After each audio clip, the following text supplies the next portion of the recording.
Se olisi äärettömän surullista, jos ihminen voisi omistaa ilmakehän.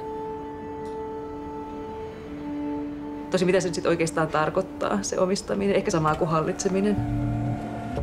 Arabiemiraateista 1,5 miljoonan dollarin rahoitus suomalaiselle. Hannele Korhosella on 3 vuotta aikaa saada sadetta aikaiseksi aavikolle. I would never propose science that didn't have any risks. I think that's boring. We haven't seen anything of this nature throughout the history of rainfall. UAE is shaping the future of rain enhancement.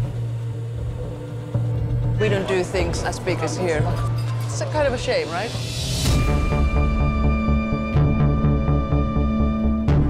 Täällähän on ehkä semmoinen hieman hauskakin tapa.